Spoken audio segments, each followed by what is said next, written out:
Thank you guys so much for tuning into today's studio chat. Something I wanted to really talk about and touch base on, because I feel like it's kind of taking not just the music industry, but the creative industry by storm. And I don't mean it in a good way. So I was watching a video that Rhett Shull came out with recently. It was like a week ago. This is what really pushed me over the edge to, I guess, inspire me to make this video. And it's about AI and how I feel like it's ruining not just the music industry, but the creative industry. I've always felt the point of making music is to get a message across or share how you're feeling. It's a way to express emotion. And you can't get that with AI, no matter what.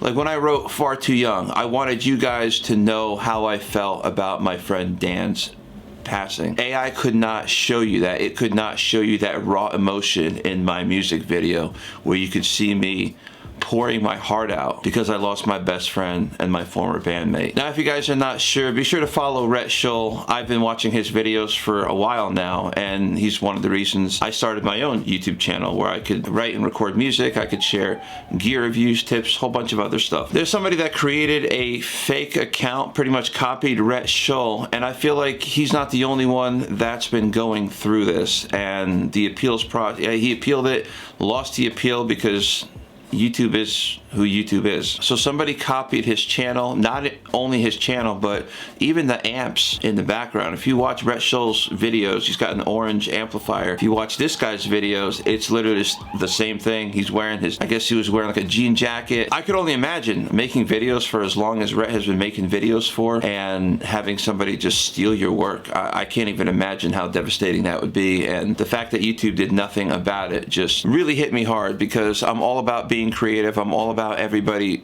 expressing themselves and not having your work stolen from you. Being a millennial, I've been around all three analog, digital, and computer peripheral eras. 15 years ago, there would be no argument in the world. Nobody would ever think that AI would be what it is today. I've always felt that people that are focused on AI, they're not focused on the creative process, they're focused more on the finished product. One of the best feelings that you get from writing a song or finishing any kind of artwork is that you can look back and,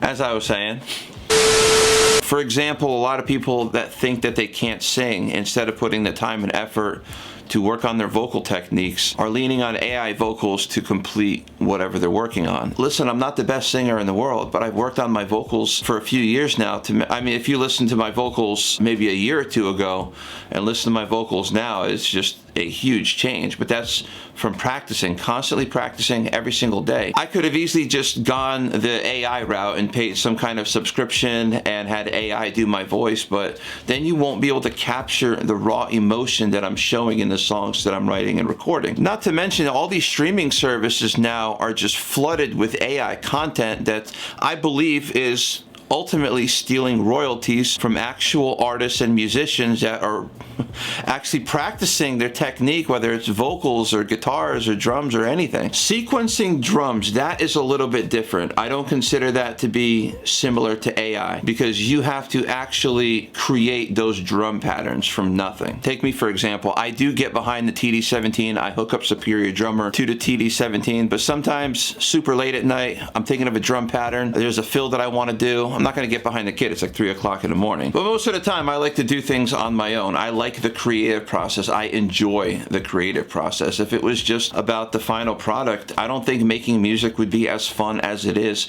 when you're focusing on the composition, the songwriting, the recording, the mixing process, all the behind the scenes that goes into the final product. I never thought we would come to this AI content. Growing up, learning how to play the guitar and then learning the bass guitar, I've been around musicians, I've been around recording studios my entire life. I mean, just growing up as a kid, my dad was always writing and recording music. I loved the entire music journey that I've been a part of. You could never replace that with artificial intelligence. The experience, the knowledge that you gain from other people that have been around in the industry longer than you have. This is, just stuff that you pick up. You can't replicate that with AI. This is more of a frustrating video that I didn't really know if I should make, but I wanted to share with you guys what my opinions were, because it's something that's been bothering me, and watching what Rhett has been going through with people stealing his work and creating AI generated content and just literally just copying everything but his face is just, that was the catalyst that made me want to make this video. Now that we got all that stuff out of the way, I do want to go over what you guys can expect the next couple of weeks. So next Friday, I finally finished the punk rock version of Drop Dead by Olivia Rodrigo. That's going to be coming out on Friday. After that, I'm going to be working on another original. I am not sure what original project I'm going to be tackling. I am working with Jack Trudel. He's a producer from Nashville, Tennessee. There's some projects that he wants me to work on that's original content. There's a song that I was actually feeling. It's actually funny, me talking about AI content. When I wrote Far Too Young, I ended up looking at Dan's Facebook page, and it really brought me back to a lot of the good times, and it made me, I was feeling a certain way, and I wrote a song about it. So that's another original song that I am going to be releasing within the next couple of months. So that's something you also have to look forward to. So the way I like to format this channel is I like to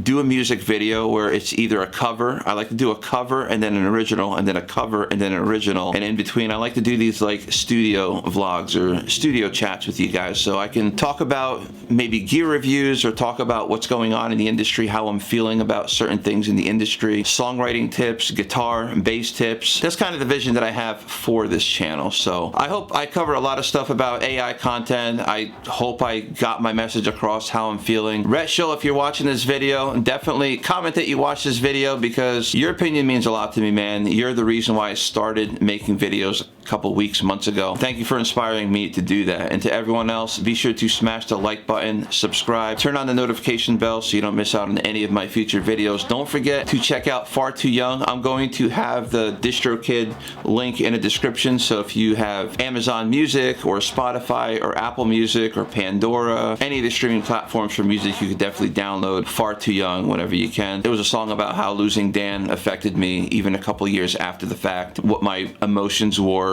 when he passed away and what my emotions are now. So I think that'd be a good original for you guys to listen to. So be sure to check out the music video, and like I said, I'm going to have the link to that song in the description below as well. So hope you guys have yourselves a really great day, and I will see you next Friday.